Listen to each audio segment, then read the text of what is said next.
क्या भारतीय जनता पार्टी में शामिल होने वाले कांग्रेसी नेता कचरा हैं, पके हुए बेर हैं?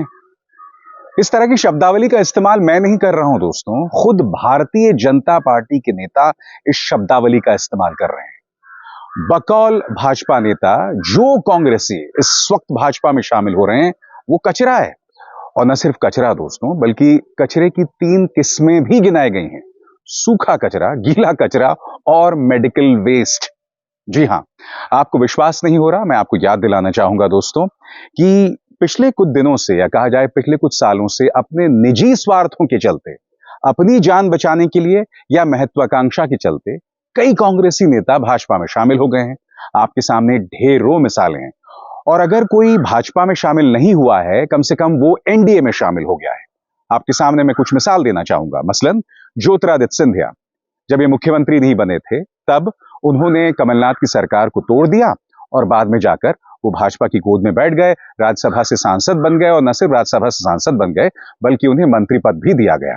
सवाल ये कि जब भाजपा के नेता ये कहते हैं कि जो लोग भाजपा में शामिल हो रहे हैं कांग्रेस से, क्या वो इस शब्दावली यानी कचरे का इस्तेमाल ज्योतिरादित्य सिंधिया के लिए भी करते हैं?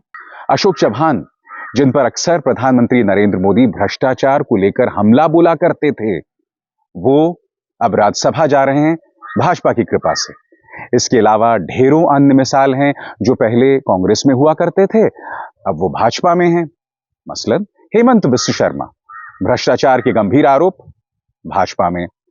शुभेंदु अधिकारी, भ्रष्टाचार के गंभीर आरोप, भाजपा में। मुकुल रॉय भी भ्रष्टाचार के गंभीर आरोप थे, बाद में वो भाजपा में शामिल हो गए। और वो भूल जाइए, एकनाथ शिंदे, वो तो पूरी की पूरी शिवसेना तोड़कर शामिल हो जाते हैं भाजपा गठबंधन में। अजीत पवार, एनसीपी, जिसे नेचुरली करप्ट पार्टी कहा करते थे प्रधानमंत्री, वो जो हैं एनसीपी को तोड़कर उसको नेस्तनाबूद करके भाजपा के मोर्चे में शामिल हो जाते हैं। तो जब इस शब्दावली का इस्तेमाल भाजपा के नेता करते हैं यानी कचरा, तो क्या उनके जहन में तमाम नेता भी हैं? सबसे पहले मैं आपको यह बतलाना चाहूंगा दोस्तों कि किन नेताओं ने इस शब्दावली का इस्तेमाल किया है। आपके स्क्रीन पर ये हैं भाजपा के कद्दावर नेता प्रहलाद पटेल। उन्होंने क्या कहा है मैं आपको पढ़ के सुनाना चाहता हूं। मोदी सरकार ने कचरे के लिए 2 और 3 डब्बे रख रखे हैं। कहीं गीला कचरा जाता है, कहीं सूखा कचरा जाता है और कहीं मेडिकल वेस्ट जाता है। ये मेडिकल वेस्ट बचा हुआ था, बाकी कचरा ठीक है। यानी कि कचरा ठीक है, चाहे वो कांग्रेस से ही क्यों ना आए। सुनिए क्या कह रहे हैं। यही नहीं दोस्तों, पार्टी के एक और नेता हैं गोपाल भार्गव। वो क्या कह रहे हैं आपके स्क्रीन पर। वो कहते हैं कि कांग्रेस के लोग शामिल हो रहे हैं, उनकी दशा पके बेरी की तरह हो रही है। जब बेरी पकती है तो बेर टपकते हैं, पके बेरों की तरह टपक टपक के आ रहे हैं। मैं आपको बतला दूं दोस्तों, हाल ही में कमलेश शाह, जो कि छिंदवाड़ा से विधायक थे, अब वो शामिल हो गए हैं भाजपा में। कमलेश शाह जो कि कमलनाथ के बहुत करीबी थे। हालांकि आपको याद होगा कि कमलनाथ अपने बेटे नकुलनाथ के साथ लगभग भाजपा चले गए थे।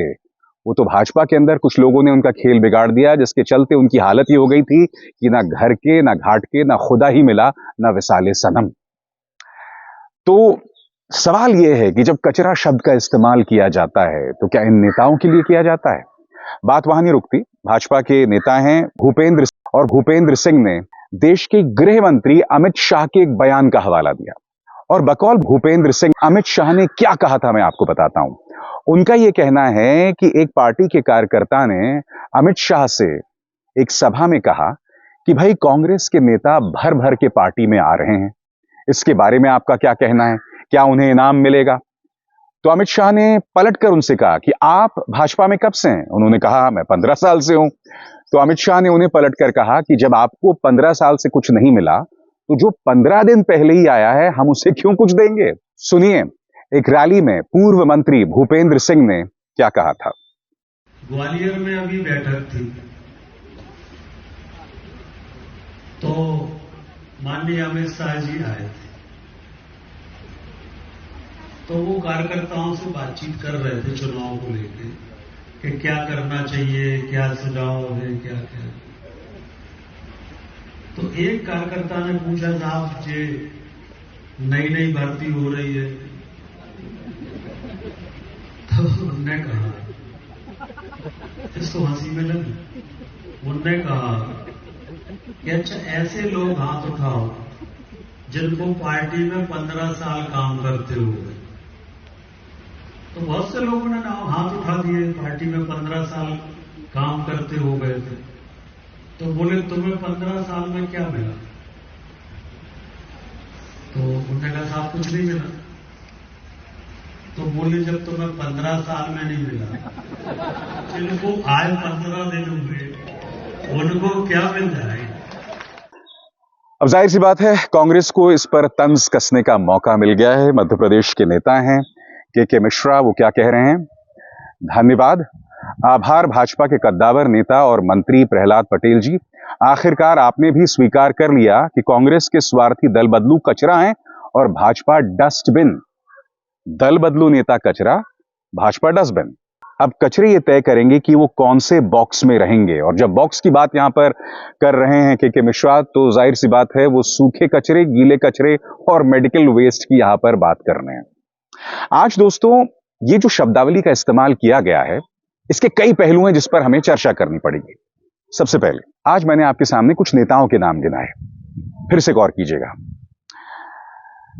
मुकुल रॉय, शुवेंदु अधिकारी, हेमंत बिस्व शर्मा, अशोक चौहान, ये वो तमाम नेता हैं जब ये कांग्रेस में हुआ करते थे तब भाजपा करप्शन को लेकर इन पर गंभीर आरोप लगाती थी। एनसीपी को तो प्रधानमंत्री ने खुद नेचुरली करप्ट पार्टी कहा था, यानी कि स्वाभाविक तौर पर भ्रष्ट पार्टी।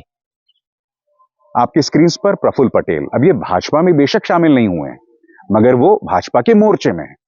मैं आपको याद दिलाना चाहूंगा कि प्रफुल्ल पटेल पर जब भाजपा हमला बोल रही थी तब उन्होंने यह तक कहा था कि इनके अंडरवर्ल्ड डॉन इकबाल मिर्ची से ताल्लुकात हैं, रिश्ते हैं, इनके फर्म के रिश्ते हैं।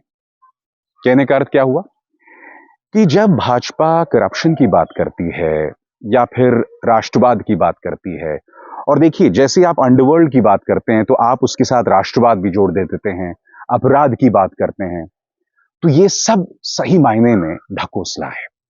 हकीकत क्या है मैं आपको बताता हूं दोस्तों। जहां तक भ्रष्टाचार की बात है, महिला अस्मिता की बात है, और जहां तक अंडरवर्ल्ड के साथ ताल्लुकात से जुड़े अपराध की बात है, इसमें अब भाजपा की कोई नैतिकता नहीं रह गई है। बहरहाल मैं थोड़ा मुद्दे से भटक रहा हूं। एक वीडियो वायरल हो रहा है जो कि कांग्रेस की नेता सुप्रिया श्रीनेत ने अपने ट्विटर हैंडल पे जो है पेश किया है, क्योंकि मैं महिला अस्मिता की बात कर रहा हूं। स्मृति ईरानी जो कि राहुल गांधी पर कुछ कहने से नहीं चूकती, उनसे अंकिता भंडारी के बारे में सवाल पूछा गया। कौन अंकिता भंडारी? आप भूल गए होंगे। उत्तराखंड की एक लड़की जिस पर कथित तौर पर दबाव बनाया गया कि वो एक रहस्यमय भाजपा के नेता के साथ रात गुजारे, उसके बिस्तर पर वक्त बिताए। उस लड़की की हत्या कर दी गई थी और यह आरोप किस पर लगा? पुलकित आर्य, जो कि भाजपा के एक नेता का बेटा है। सुनिए, जब स्मृति ईरानी से सवाल पूछा गया, और मुद्दा महिला अस्मिता का है, और ये ना भूलें कि ये महिला और बाल विकास कल्याण मंत्री हैं। सुनिए स्मृति जी कैसी भागती हुई दिखाई। तो देखा आपने, भ्रष्टाचार को लेकर, राष्ट्रवाद को लेकर या फिर महिला अस्मिता को लेकर कोई नैतिकता नहीं बच गई है।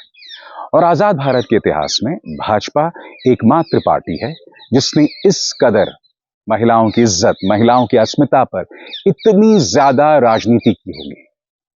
अंडरवर्ल्ड के साथ, अंडरवर्ल्ड के रिश्तों के ऊपर लगातार उसने, प्रफुल्ल पटेल है, उन पर हमला बोला। भ्रष्टाचार को लेकर प्रधानमंत्री खुद को लगातार भ्रष्टाचार के खिलाफ गारंटी बताते रहे, मगर फिर कांग्रेस का कचरा, ये मेरे शब्द नहीं है, आपने सुना प्रहलाद पटेल के शब्द हैं, मगर फिर कांग्रेस के कचरे को वो पार्टी में शामिल करते रहे। कितनी अजीबोगरीब विडंबना है ना, क्योंकि भाजपा लगातार ये बात करती रही कि भाई हम कांग्रेस मुक्त भारत चाहते हैं, कांग्रेस मुक्त भारत चाहते हैं। हकीकत क्या है मैं आपको बताता हूं। अब भाजपा जो है ना, वो कांग्रेस युक्त भाजपा हो गई है। और वो भी कौन से नेता? जिन पर गंभीर आरोप हैं भ्रष्टाचार को लेकर। मैं आपको याद दिलाना चाहूंगा कि जब एकनाथ शिंदे ने शिवसेना तोड़ दी थी, तब आदित्य ठाकरे का एक बयान आया था, याद है आपको? आदित्य ठाकरे ने क्या कहा था कि एकनाथ शिंदे मेरे घर पर आए और रोने लगे कि अगर मैं भाजपा के पास नहीं गया तो मुझे जेल में डाल देंगे। और बात यहां नहीं रुकती, याद कीजिए, वो करीब 1 दर्जन शिवसेना के नेता जब वो भाजपा के मोर्चे में शामिल हो जाते हैं, तब उन्होंने पत्रकारों से क्या कहा था कि अब हम रात को सो पा रहे हैं। जी हां, बीजेपी के लिए मायने नहीं रखता कि इन पर भ्रष्टाचार के कितने गंभीर आरोप हैं। कुछ पर आरोप नहीं होंगे, कुछ लोगों को सिर्फ एजेंसीज के जरिए परेशान किया जाता है। सबसे बड़ी बात, आपने प्रफुल्ल पटेल पर जो गंभीर आरोप थे, सीबीआई ने केस वापस ले लिया। अजीत पवार पर जो गंभीर आरोप थे, आपने वो भी केस वापस ले लिया। यानी कि जिन्हें आप कचरा बताते थे, आज की तारीख में आपने उस कचरे को गले लगा लिया है। आज ये सड़ांध, क्योंकि देखिए कचरे से बदबू आती है, आज ये सड़ांध जो है वो भाजपा के इकोसिस्टम का हिस्सा बन गई है। भाजपा इस सड़ांध से, इस बदबू से ऐसा लगता है, क्योंकि देखिए कचरे शब्द का इस्तेमाल आप ही के नेता ने किया। इसका अर्थ क्या हुआ? इसका मतलब यह हुआ कि आपको सड़ांध से, बदबू से बेतहाशा मोहब्बत हो गई है और आप उससे मोहब्बत करने लगे हैं। इस बात को अब आप इनकार नहीं कर सकते। अविजार शर्मा को दीजिए इजाजत। नमस्कार। स्वतंत्र और आजाद पत्रकारिता का समर्थन कीजिए, सच में मेरा साथी बनिए। बहुत आसान है दोस्तों, इस ज्वाइन बटन को दबाइए और आपके सामने आएंगे ये 3 विकल्प, इनमें से एक चुनिए और सच के इस सफर में मेरा साथी बनिए।